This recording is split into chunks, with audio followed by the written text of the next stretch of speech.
नमस्कार, मी दीपक पळसुले. 7/12च्या बातम्यांमध्ये आपल्या सगळ्यांचं स्वागत. आश्वासनं द्यायची आणि ती विसरायची ही राजकारण्यांनी साधलेली गजनी कला.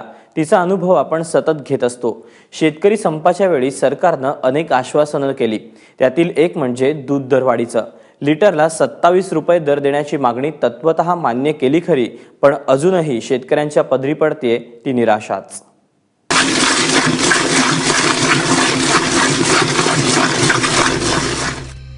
शेतकरी संपानंतर सरकारनं दूध दरवाढ जाहीर केली आहे. यामध्ये 3.5 फॅट आणि 8.5 स्निग्धांश असलेल्या दुधाला 27 रुपयांचा दर जाहीर करण्यात आला.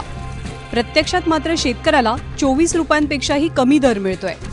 दूध दरवाढीनंतर खासगी उद्योजकांनी दरात कपात केली. दुसरीकडे सहकारी संस्थांनी दरवाढीच्या निर्णयाला मान दिला. मात्र SNF पॉइंटमध्ये गडबड होत असल्याचा आरोप शेतकरी करतात. प्रति पॉइंट 20 पैशांच्या ऐवजी 50 ते 60 पैसे कमी केले जात आहेत. 24 पाहिला होता, 27 आता केलाय. पण आता खाजगी डेऱ्या तर तुम्हाला त्यांच्या पुढे रेंज देणार नाही ना. 8 टंचाई जर भासली तर रेट वाढवते. ती खाजगी दूध संस्था केव्हा रेट वाढवते? तुमची दुधाची जर टंचाई तुम्हाला जर भासली तर वाढवणार. दूध मुबलक जर झालं सरकारी रेटप्रमाणे चालणार ना. ते कशाला वाढवतील? दूध 29.5 डिग्री किती जरी पाहिलं, आता तुम्ही इथं जरी चेक केलं तर 29.5 डिग्री कोणाचीच लागणार नाही. 8.5 SNF नाही लागत. तर त्यांनी असा निकष लावला आहे, त्याच्यामुळे बाजार जे जरी दिला तर तो बाजार पडतच नाही. 3.5ला 28 रुपये देतो आणि 27 रुपये देतो म्हणतो आणि डिग्रीत काढतोय 22 रुपयावर आणतोय. ही फसवगिरीच आहे.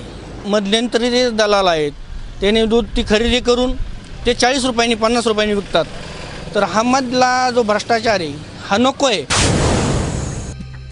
राज्यात इतरही राज्यांमधनं दूध आयात होतं. इतर राज्यांमध्ये सरकारद्वारे 3 ते 4 रुपये अनुदान मिळत असल्यानं त्याचा दरही कमी आहे. विक्रेत्यांच्या कमिशनमध्ये 9 रुपयांपर्यंत वाढ करून खरेदीच्या दरात घट केली जाते. त्यामुळे सरकारी निर्णयाचा फायदा ना ग्राहकांना होतोय ना शेतकऱ्यांना.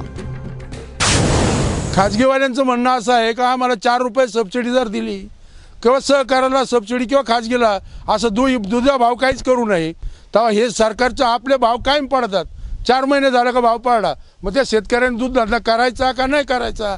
त्यामुळे राज्यातलं दूध कमी होत चाललंय आणि परराज्यातलं दूध वाढत चाललंय. आपल्या राज्यात कमी क्वालिटीचं जरी दूध आलं तर मग त्याला काही 20 पैसे कमी करतात, काही 30 पैसे करतात, काही 50 पैसे करतात.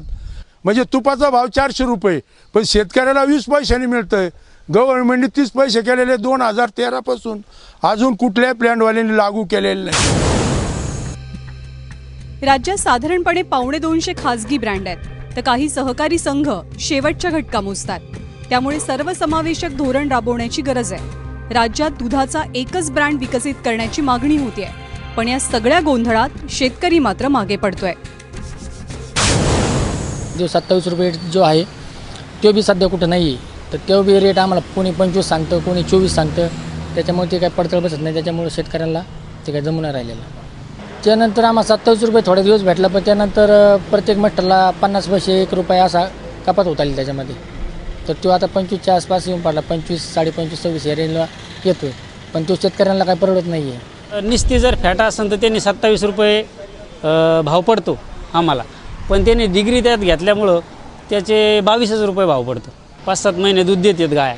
त्याच्यानंतर तिचं मेंटेनन्स, तिचा खुराक आणि तिचा वल्ला सुक्का चारा हे करून 300 रुपये तिला रोजचा खर्च येतो. मग त्याच्यातून तुमचे पैसे दुधाचे किती होते? 22 रुपयांनी पैसे होत नाहीत. 300, 350, 330, 40 रुपयाच्या आसपास पैसे होतात. मग 5-25 रुपये 30 रुपयात काय करणार आहे तुम्ही? योग्य हमीभावासाठी शेतकरी गेल्या कित्येक वर्षांपासून फक्त संघर्षच करतोय, पण हाती काहीच लागत नाहीये. दूध दरवाढीच्या घोषणेनंतरही शेतकऱ्याला त्याच्या हक्काच्या दरापासून वंचित राहावं लागतंय. या सगळ्यावर सरकार काही उपाय काढेल की शेतकऱ्यांनाच परत संपाचं शस्त्र उचलावं लागेल, हाच मोठा प्रश्न आहे. अहमदनगरवरनं पांडुरंग रायकरसह ब्युरो रिपोर्ट, ABP माझा.